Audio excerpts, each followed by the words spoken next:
Hola, soy Patricia Pérez, historiadora del arte y directora de Cuéntame un cuadro. Y hoy, de la mano de la Casa de Cultura de Llanes, nos ponemos monárquicos y viajamos al siglo XVI para acercarnos al rey que protagonizó el cameo más importante de la historia de Asturias, Carlos I de España. Carlos nació y se educó en los Países Bajos. Había heredado media Europa de sus 4 abuelos, pero para decirlo de forma más poética, solían decir que en el imperio de Carlos I nunca se ponía el sol. Todo lo que toca la luz es nuestro reino.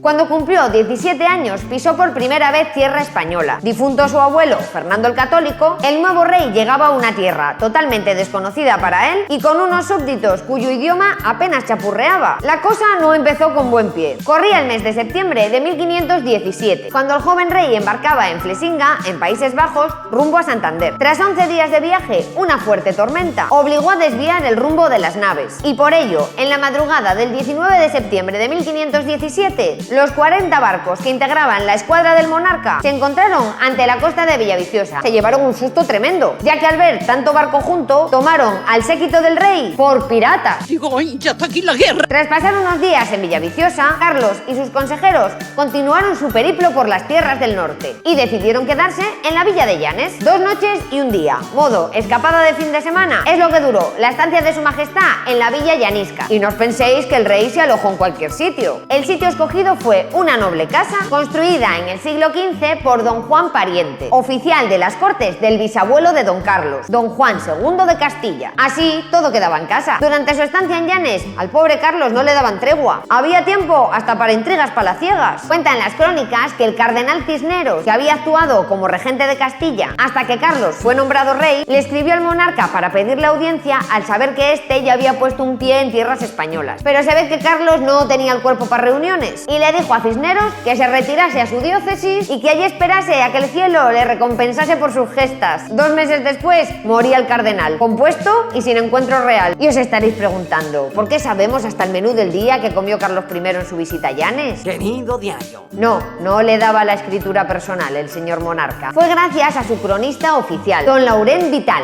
que se encargó de dar parte del periplo del monarca por tierras del norte en su libro titulado Relación del primer viaje a España del emperador Carlos V. Tampoco se mató el señor Vital poniéndole nombre al libro. Laurent Vital nos cuenta que el rey entró en Llanes un sábado 26 de septiembre de 1517 y que fue recibido con un regocijo inmenso.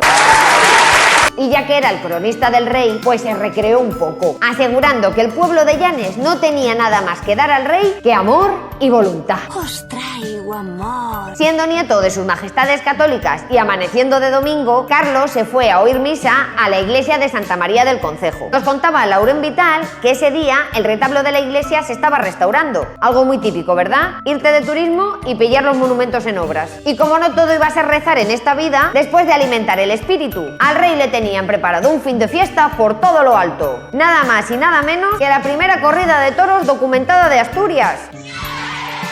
Algo a lo que no hace alusión el cronista, pero que seguro que vieron con sus ojos los vecinos de Llanes, es de lo bien que comía don Carlos, quien fue apodado por uno de los bufones reales el rey de los glotonifas. Póngame ese. ¿Y de beber? Albóndigas. Tanto le gustaba comer a don Carlos que llegó a pedir bula papal para poder romper el ayuno antes de comulgar. Este viaje a Asturias fue el primero de una vida cargada de periplos. Gobernar un imperio tan grande hizo que Carlos se tuviera que mover más que los precios yendo de un lado para otro. De forma que al final de sus días el propio rey hizo balance de sus viajes contándonos que viajó 9 veces a Alemania, 6 veces a España, 7 a Italia, 10 a Flandes, 2 a Inglaterra y 2 veces en África, llegando a navegar 8 veces el Mediterráneo, 3 el océano y 12 veces mares varios. Y vuelta al mundo va a empezar. Aunque tanto viajecito hizo que el monarca se ausentara de nuestro país hasta 14 años, Carlos I siempre se comprometió a pasar más tiempo en España que en el resto de sus territorios. Y así, viajando, Carlos V terminó sus días retirado en el monasterio de Yuste, donde, obsesionado con la muerte, llegó incluso a organizar una especie de ensayo general de su propio funeral, que ordenó al gran pintor Tiziano que pintase un cuadro en el cual pudiera ver cómo sería su encuentro con Dios. Sí, nada, una cosa sencillita. Y así termina la historia de Carlos V, la historia del rey que turisteó por el norte en su primer viaje por tierras españolas. Tenemos noticias de última hora. Mientras estamos grabando esta píldora, nos comunican que han descubierto un relieve en la cubierta de la Basílica de Santa María del Concejo que podría tratarse de un retrato del rey Carlos V, según afirma el escritor de finales del siglo XIX, José Saro Rojas, que asegura que la efigie del rey fue tallada en piedra como agradecimiento por la aportación económica del emperador para las obras de mejora del templo. Como veis, la historia de Llanes continúa escribiendo su relato y la estancia de Carlos V sigue dando a día de hoy mucho que hablar.